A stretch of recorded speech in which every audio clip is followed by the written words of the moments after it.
hold the tongue. So let's with start question number 1, that is what do the Quran and the traditions of the है या उनका कहा हुआ है उसमें और कुरान पाक में बैक बाइटिंग और स्कैंडल मॉन्गरिंग के बारे में क्या कुछ कहा गया है, तो वो आपने लेसन में पढ़ा है। इसका आंसर यहाँ पे दिया है, देख लीजिएगा। कहता है our sacred holy Quran condemns scandal mongering, उसने बिल्कुल मना किया है, उसमें कुरान में मना किया गया है किसके लिए, स्कैंडल मॉन्गरिंग के लिए और बैक बाइटिंग के लिए, ठीक है, चुगलखोरी और ऐब जोई के लिए, इन द स्ट्रॉन्गेस्ट टर्म्स, ठीक है, बहुत ही सख्त लहजे से। इन सही मुस्लिम्स आवर बिलाउड, और सही मुस्लिम्स में जो एक हदीस की किताब है उसमें हमारे हुजूर पाक सल्लल्लाहु अलैहि वसल्लम ने बताया है, कहा है, says that the person who indulge in backbiting is the man who has eaten the flesh of his dead brother। यहाँ पे सॉरी, यहाँ पे एल्डर लिखा गया है, यहाँ पे एल्डर नहीं है, ये आप देख लीजिएगा, यहाँ पे डेड है, DIED है यहाँ पे, ठीक है, डेड ब्रदर। अब देखो यहाँ से नीचे क्वेश्चन नंबर 2 है, एल्डर की जगह डेड लिख लिया। अब फ्लैश ऑफ डेड ब्रदर, यानी हुजूर पाक सल्लल्लाहु अलैहि वसल्लम ने बताया था कि बैक बाइटर या चुगलखोर या गेबत करने वाला जो है वो ऐसा शख्स है जैसे कि उसने अपने मरे हुए भाई का गोश्त खाया। Who has eaten the flash of his dead brother, ठीक है। अब देखो क्वेश्चन नंबर 2 है, what do the Gita and the Bible tell us on back biting. Gita और बाइबल ने हमें बैक बाइटिंग के बारे में क्या बताया है। पहले हम लेंगे गीता के लिए, गीता तो उसमें क्या बताया था, all the religion criticize back biting. Gita says, हर मजहब ने तो क्रिटिसाइज किया है बैक बाइटिंग को, गलत कहा है बैक बाइटिंग को, लेकिन गीता में जैसे लिखा गया है, गीता में क्या लिखा है, कहता है Gita says that a person who is free from back biting is pure and the free from fear. The person who has a habit of back biting is a sinner and born to the dynamic endowments. कहता है गीता में लिखा गया है कि जो free है, मतलब जो बैक बाइटिंग से क्या है, आज़ाद है, जो बैक बाइटिंग नहीं करता, जो चुगलखोरी या पीठ पीछे गेबत करना, ऐबजोई करना, वो जो है, जो जिस शख्स के पास, जिस शख्स के अंदर ये ऐब नहीं होगा, is a pure and free from fair, वो बहुत सही शख्स है, बहुत अच्छा है और उससे वो बिना डर के रहता है। And the person who has habit of back biting, और जिसके अंदर ये आदत होती है, गलत आदत होती है, वो एक सिनर होता है, वो एक गुनाहगार होता है और शैतानी शक्ल का होता है, ठीक है। बाइबल में क्या लिखा गया है, कहता है बाइबल सेज, बाइबल में लिखा गया है that we all make error in many ways, या we all stumble in many ways. कहता है कि हम इंसान जो है वो गलतियों का पुतला है और हर तरीके से बहुत सारी गलतियां करता रहता है, ठीक है। एरर्स जो है वो गुनाह या गलतियां करता रहता है, but and the person who does not make an error in his perfect in backbiting या in what he says, ठीक है। यहाँ पे आप इतना भी ऐड कर सकते हैं कि in who does not make an error what he says, ऐसा ही लिखा गया था वहाँ पे, what he says, he says, ठीक है। In what he says is a perfect man, ठीक है, वही जो है वो क्या है, वो परफेक्ट मैन है। यहाँ पे देख लीजिएगा, यहाँ पे ये ऐड कर लीजिए, who does not make an error in what he says, मतलब उसने क्या कुछ कहा है उसमें जो गलत नहीं करेगा, जो बोलेगा नहीं, मतलब सही कलाम करेगा, इज अ परफेक्ट मैन, वही मुकम्मल आदमी है, वही सही आदमी हो सकता है। And can not crop the whole body on his will, और क्या करता है, एंड कैन क्रॉप हिज, जो सही बोलेगा वही अपने पूरे जिस्म पे काबू रख सकता है, ठीक है। उसके बाद जो है क्वेश्चन नंबर 3 है, what do the Granth Sahib and Lord Buddha tell us on back biting. तो लॉर्ड बुद्धा, ग्रंथ साहिब जो है वो सिखों की किताब है, उसमें क्या बताया गया, और बुद्धिज्म की किताब जो है, लॉर्ड बुद्धा जो उनका हेड था या जो उनका जो फॉलोअर है, तो या जिसका वो जिनका वो जिसके बुद्धिज्म लोग जो है वो फॉलोअर्स हैं, उनका लॉर्ड जो है, लॉर्ड बुद्धा क्या बता रहा है बैक बाइटिंग के बारे में। तो देख लीजिएगा, ग्रंथ साहिब यानी सिखों की किताब में लिखा है that the back biter carries the great burden of since and he carries loads without any payment. Loads without any payment, कहता है कि जो बैक बाइटर होता है वो carries the great burden of since, वो अपने ऊपर समझो कि एक बहुत भारी बोझ उठाए हुए है। And the carries loads without payment, जिस बोझ की उसको कोई कीमत नहीं मिलती है, जिस बोझ की उसको कोई मजदूरी नहीं मिल रही है, लेकिन उसने उठा के रखा है, उल्टा तो उसको उसका क्या मिल सकता है, उल्टा उसको सजा ही मिल सकती है।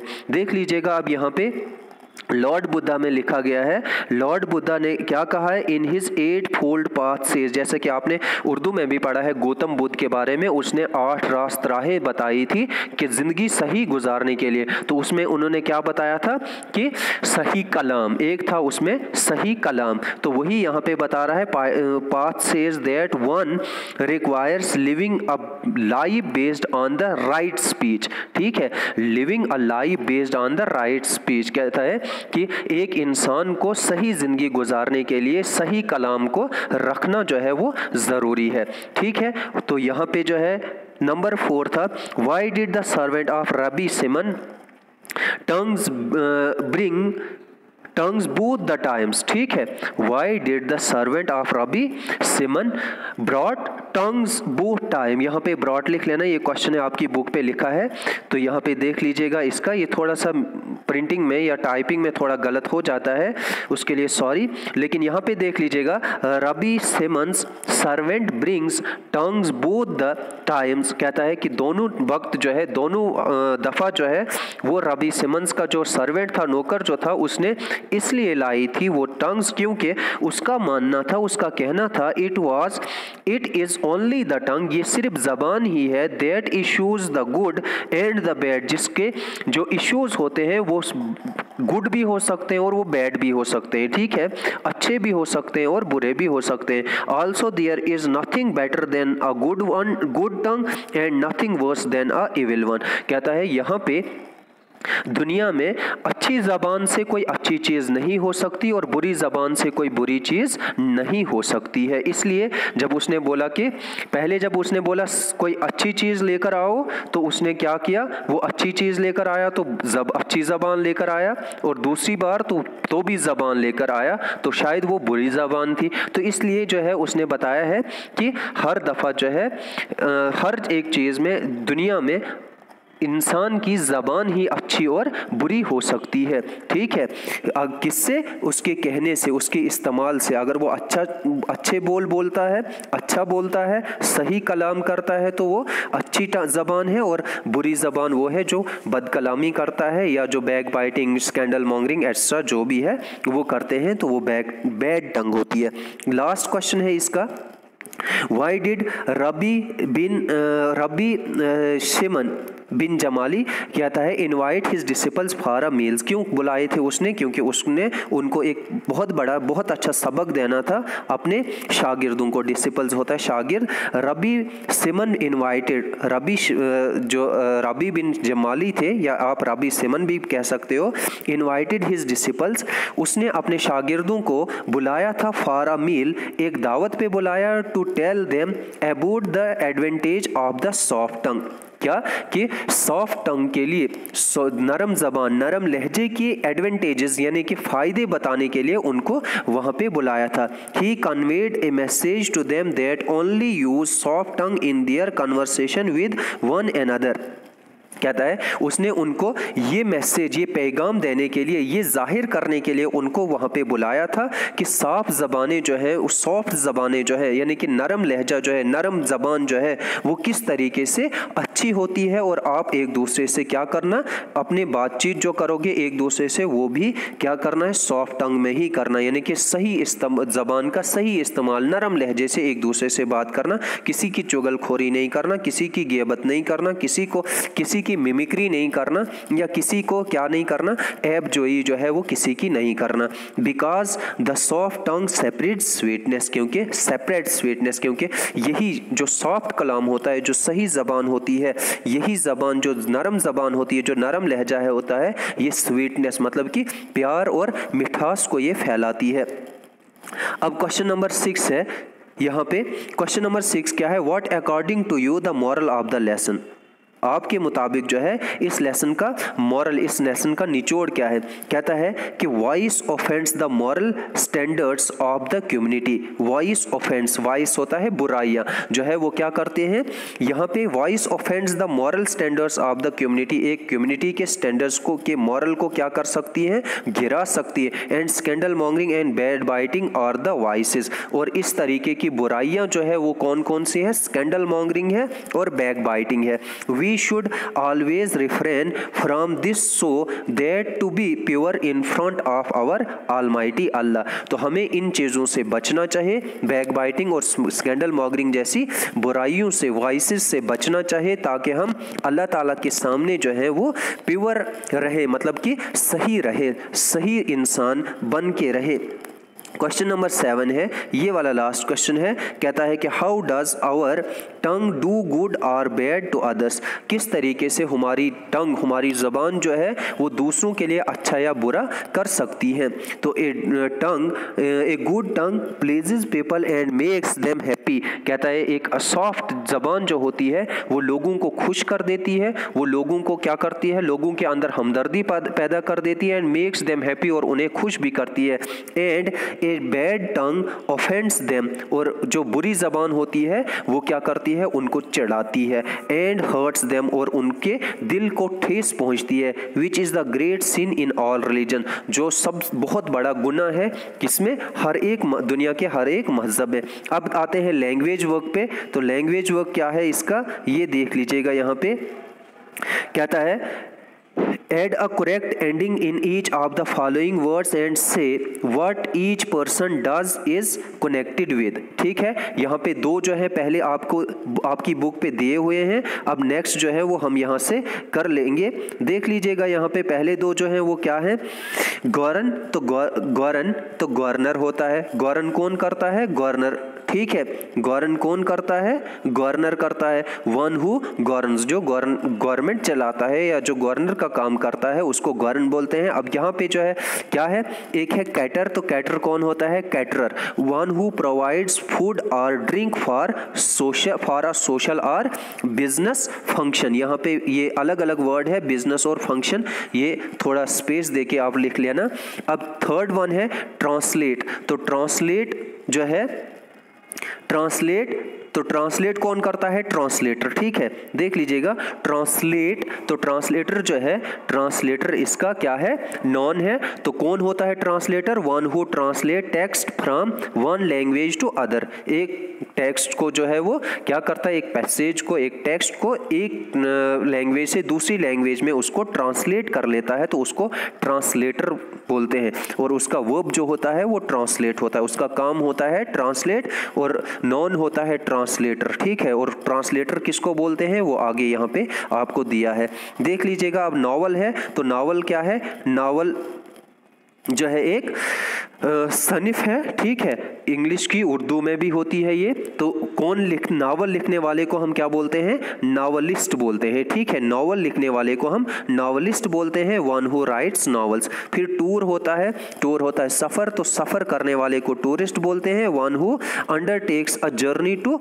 सी अ प्लेस। किसी जगह को देखने के लिए या घूमने के लिए जाता है तो उसको हम टूरिस्ट कहते हैं। नंबर 6 जो है यहाँ पे पॉलिटिक्स। तो पॉलिटिक्स कौन होता, पॉलिटिक्स जो होती है वो कौन, उसके अंदर हिस्सा कौन लेता है, पॉलिटिशियंस जो होते हैं। ठीक है, तो पॉलिटिक्स करते हैं। One who take part in political activities is called politicians. ठीक है, पॉलिटिशियन। और ठीक है, उसके बाद नंबर 7 है डेकोरेट। और डेकोरेट नॉन है, जो डेकोरेशन का काम करता है, तो उसको हम क्या बोलते हैं, डेकोरेटर।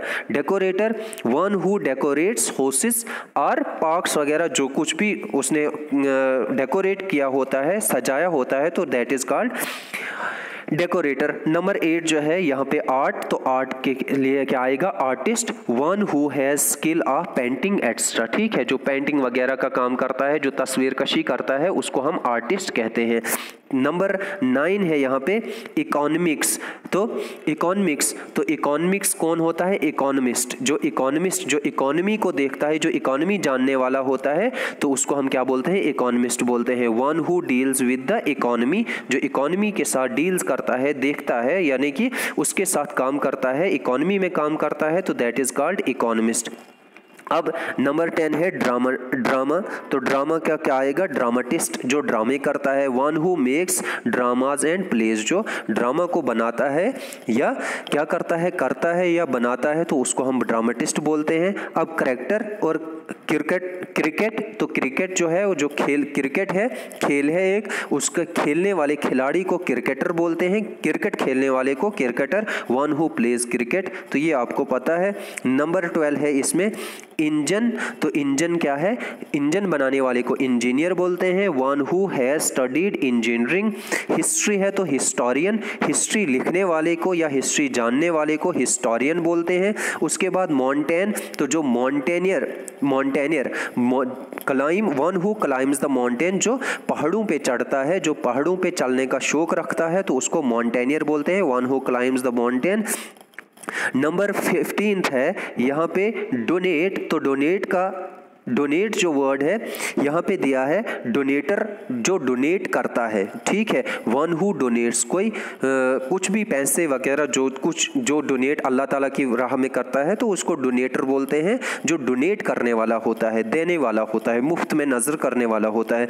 अब देखो यहाँ पे नंबर 16 जो है, नंबर 16 है ग्रामर। तो ग्रामरेरियन, ठीक है, या ग्रामेटिशियंस भी बोलते हैं इनको। One who knows the rules of the grammar, जो ग्रामर के रूल्स जानता है, उसको ग्रामेरियन बोलते हैं या फिर ग्रामेटिशियंस भी बोलते हैं। नेक्स्ट है ऑक्शन। तो ऑक्शनियर, ठीक है। ऑक्शनियर होता है वो कौन? A person who products auctions by the accepting bids and declaring goods sold, ठीक है। मतलब कि जो हम क्या बोलते हैं, बोली जिसको बोलते हैं, बोली लगा लेते हैं कि ये चीज़ें जो है वो बेचने के लिए हैं, वो सस्ती होती हैं, तो इसलिए ऑक्शन होता है उनका। ऑक्शन यानी कि बोली, नीलामी होती है, उसको नीलामी भी बोलते हैं। अब साइंस, तो साइंस जानने वाले को साइंटिस्ट बोलेंगे, या यहाँ पे देख लीजिएगा साइंटिस्ट, साइंस को जानने वाला साइंटिस्ट होता है। One who has a practical knowledge of science is called or is known as scientist. Teacher, teach, तो पढ़ाता कौन है? टीचर। तो one who teaches in a classroom, ठीक है। One who teaches is called या is known as teacher. One who teaches is known as teacher, या आप ऐसा भी लिख सकते हो, one who teaches in a classroom, तो इज नॉन एज टीचर। अब देख लीजिएगा यहाँ पे इलेक्ट्रिसिटी। तो इलेक्ट्रिसिटी जो है वो इलेक्ट्रीशियन हम बोलते हैं। इलेक्ट्रीशियन क्या है? One who has knowledge of electricity, जो इलेक्ट्रिसिटी का नॉलेज रखता है उसको हम इलेक्ट्रीशियन बोलते हैं। इसी तरह से फिजिक्स का नॉलेज रखने वाले को हम क्या बोलते हैं? फिजिशियन बोलते हैं। फिजिक्स का physician. One who has knowledge of medicines, ठीक है। One who has knowledge of medicine, तो उसको फिजिशियन बोलते हैं। कहता है राइट और राइटर, ठीक है। या आप यहाँ पे फिजिक्स सब्जेक्ट भी लिख सकते हो, तो वहाँ पे भी वो फिजिक्स जानने वाले, one who knows about the physics is called physician. अब देखो यहाँ पे राइट, तो राइटर आएगा। राइटर वन हु राइट्स, जो लिखता है तो उसको राइटर बोलते हैं, चाहे वो किसी लैंग्वेज में लिखे, ठीक है। फिर उसके बाद स्पीक, तो स्पीकर, स्पीक होता है बोलना, तो बोलने वाले को हम बोलते हैं speaker. One who makes a speech, जो स्पीच करता है या बोलता है या लिखता है, तो उसको स्पीकर बोलते हैं। विन, तो विन क्या होता है? जीतना, तो विनर वो होता है जो जीत जाता है, वन हु विन्स। और फिर मैथमेटिक्स, मैथमेटिशियन आता है इसका, mathematician, one who knows the mathematics, ठीक है। यहाँ तक one who knows the mathematics. अब देख लीजिएगा यहाँ पे है ग्रामर वर्क। नीचे ग्रामर वर्क में आपने क्या देखना है कि आपने इस वाले में देखना है कि किस तरीके से वर्ब और एडवर्ब और एडजेक्टिव्स होते हैं। अब आपको पता है कि एडवर्ब जो होता है वो क्या करता है? क्वालिफाई और मॉडिफाई करता है एक वर्ब को या फिर एक एडजेक्टिव को, ठीक है। तो यहाँ पे दिया है, जैसे यहाँ पे आपकी बुक पे भी ये दिए हुए हैं, on our holiday was too short, the time passed very quickly. तो अब देखो ये वेरी क्विकली जो है ये किसको डिफाइन कर रहा है? पास्ट को, पास्ट वेरी क्विकली। तो ये पास्ट जो है ये वर्ब है, इसको मॉडिफाई कर रहा है। कैसे गुजर रहा है? बहुत जल्दी से गुजर रहा है। तो क्विक अगर है तो वो क्या बन जाता? वो एडजेक्टिव होता। लेकिन यहाँ पे जो है एडजेक्टिव नहीं है, यहाँ पे ये क्विकली है। एलवाई जब हम इनके साथ लगाते हैं तो बन जाते हैं वो एडवर्ब। ठीक है, अब एडवर्ब किसको मॉडिफाई करता है? ये पास्ट को। पास्ट क्या है? ये वर्ब है। ठीक है, इसके साथ जो है यहाँ पे हम लिख लेते हैं दूसरा वाला sentence, 2 peoples were seriously injured in the accident. अब देखो सीरियसली इंजर्ड, इंजर्ड जो है वो वर्ब है, सीरियसली जो है वो क्या है? वो एडवर्ब है। सीरियसली इंजर्ड, सीरियसली मतलब कि बहुत ही मतलब कि सीरियस अंदाज से। ठीक है, तो वो एक्सीडेंट में क्या हो गए हैं? इंजर्ड हुए हैं, जख्मी हुए हैं। अब देखो यहाँ पे 2 पीपल वर सीरियस, तो सीरियसली, सीरियस से सीरियस होता तो एडजेक्टिव होता, लेकिन अब सीरियसली है तो इस हिसाब से ये क्या है? ये एडवर्ब है। ठीक है, ये जो है एडवर्ब है। अब देखो यहाँ पे ये खुद भी बता रहा है, नीचे आपकी बुक पे दिया भी होगा, quickly and seriously, quickly and seriously are adverbs. क्या है? एडवर्ब्स हैं। Many adverbs are formed from the adjective. ठीक है, एडजेक्टिव से बनाए जाते हैं। जब हम उसको एडजेक्टिव वर्ड के साथ हम प्लस करते हैं एलवाई, यानी सुफिक्स लगा के हम उनको एलवाई लगाते हैं तो वो क्या बन जाते हैं? वो एडजेक्टिव्स फिर एडवर्ब बन जाते हैं। जैसे यहाँ पे ऊपर आपका दिया भी था एक क्विक, तो क्विक का नीचे अगर ये एडजेक्टिव यहाँ पे है और ये एडवर्ब्स है, तो क्विक है ऊपर, तो क्विक के साथ एलवाई लगाएंगे तो बनेगा क्विकली। सीरियस है तो सीरियसली एलवाई लगाएंगे तो सीरियसली। केयरफुल है ऊपर तो केयरफुली एलवाई लगाया। ठीक है, क्वाइट है तो क्वाइटली, हैवी है तो हैवीली, बैड है तो बैडली, मतलब एलवाई एलवाई लगा के। अगर एलवाई काट देंगे तो वो एडजेक्टिव्स बनेंगे, और अगर एलवाई जोड़ लेंगे उन एडजेक्टिव्स के साथ तो एडवर्ब्स बनते हैं। ठीक है, तो ये आपके लिए यहाँ पे थोड़ी सी अच्छी बात थी, देखने जानने की बात थी। देख लीजिएगा अब यहाँ पे, not all words ending by ly are adverbs. ऐसा भी नहीं है कि हर ऑफन वर्ड्स होते हैं, अक्सर होते हैं, लेकिन ऐसा रेयर वर्ड्स ऐसे भी होते हैं, कुछ वर्ड्स ऐसे रेयर में ऐसे भी वर्ड्स होते हैं कुछ जो ly से एंड होते हैं लेकिन वो एडवर्ब्स नहीं होते हैं, वो they are not adverbs. Some adjectives end to in ly। ठीक है, कुछ एडजेक्टिव्स भी ly में एंड होते हैं। फॉर एग्जांपल जैसे फ्रेंडली, तो ये वर्ड ही हमें बताएगा कि मैं जो हूँ मैं एडवर्ब नहीं हूँ, मैं एडजेक्टिव हूँ। ठीक है, जब हम आप इसको सेंटेंस में यूज़ करोगे तो उस वक्त भी आपको पता चल जाएगा कि ये एडवर्ब है या एडजेक्टिव है, क्योंकि एडजेक्टिव जो होता है वो क्या करता है? क्वालिटी और क्वांटिटी शो करता है, और एडवर्ब जो होता है वो मॉडिफाई करता है वर्ब या किसको? एडजेक्टिव या अनदर एडवर्ब जो होता है सेंटेंस में उसको मॉडिफाई करता है। अब देखो, लाइवली है,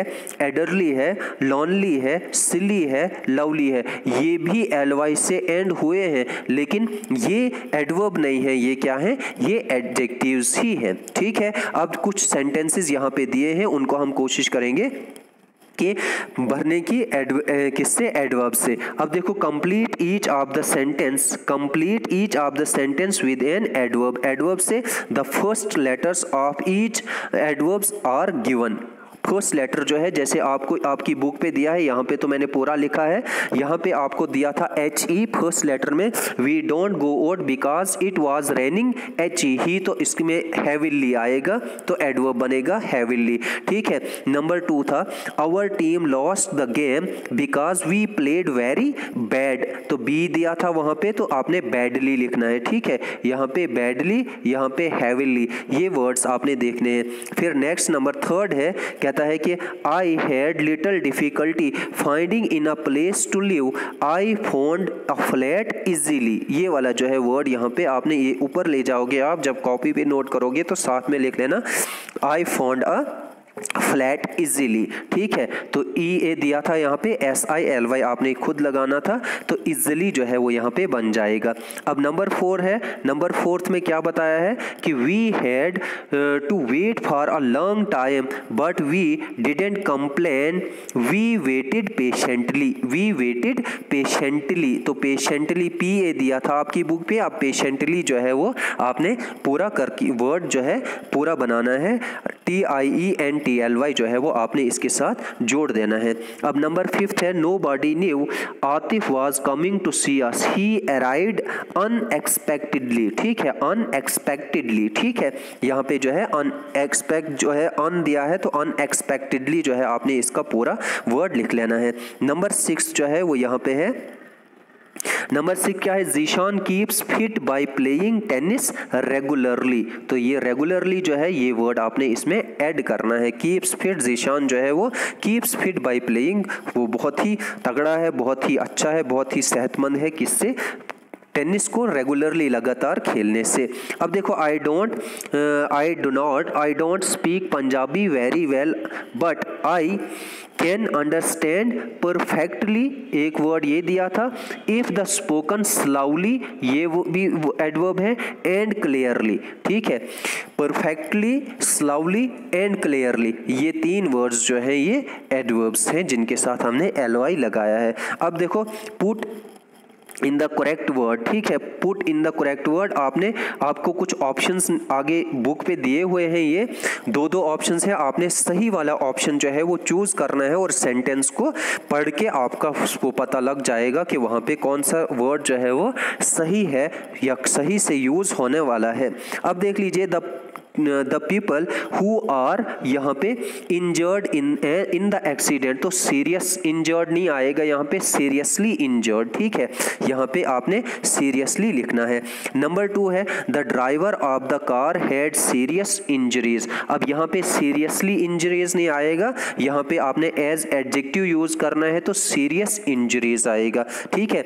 एक यहाँ पे एक ट्रिक भी है कि जब ये नॉन होता है, इसके सामने जो है वो नॉन होता है तो मॉडिफाई कौन करता है, उसको एडजेक्टिव करता है, लेकिन अगर यहाँ पे क्या होता, वर्ब होता, वर्ब को मॉडिफाई करता, तो फिर जैसे यहाँ पे इंजर्ड था तो या ईडी से भी आपको यहाँ पे पता चल रहा है कि ये क्या है, ये वर्ब है, तो वर्ब को मॉडिफाई करने वाला एडवर्ब होता है, ठीक है, और नॉन को मॉडिफाई करने वाला या नॉन की क्वालिटी क्वांटिटी शो करने वाला जो होता है वो एडजेक्टिव होता है। अब नंबर 3 जो है, नंबर 3 है I think you behaved very selfishly, अब यहाँ वेरी सेल्फिश नहीं आएगा, यहाँ पे आएगा वेरी सेल्फिशली, ठीक है। नंबर 4 है Razia is terribly upset about losing her job, तो यहाँ पे टेरिबल नहीं आएगा, टेरिबली, ठीक है, टेरिबली, ठीक। उसके बाद जो है नंबर 5 है There was a sudden change in weather, अब यहाँ पे हम suddenly change नहीं लिख सकते हैं, यहाँ पे हम क्या लिखेंगे, sudden change, ठीक है, तो यहाँ पे sudden आएगा इसमें, There was a sudden change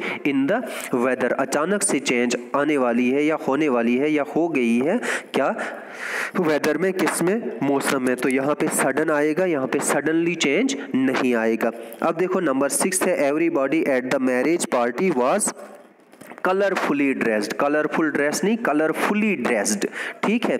उसके बाद जो है नंबर 7 है Aslam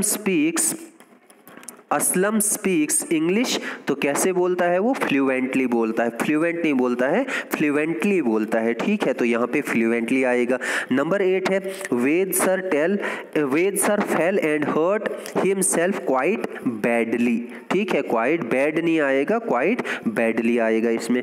Hafeez didn't do well at school because he was taught badly, ठीक है, यहाँ पे भी बैडली आएगा। नेक्स्ट है नंबर 10, लास्ट वाला है, कहता है don't go up that ladder, don't go up that ladder, it doesn't look safe, ठीक है, यहाँ पे सेफली नहीं आएगा, यहाँ पे आएगा सेफ, ठीक है, adjective, it doesn't look safe, यानी कि ये अच्छा या सही नहीं दिख रहा है, इसलिए वहाँ आप लैडर के ऊपर या इस सीढ़ी के ऊपर नहीं चढ़ना, नहीं जाना, ठीक है। थैंक्स, ये कर लीजिएगा अपनी नोटबुक्स पे। Thanks and have a nice day.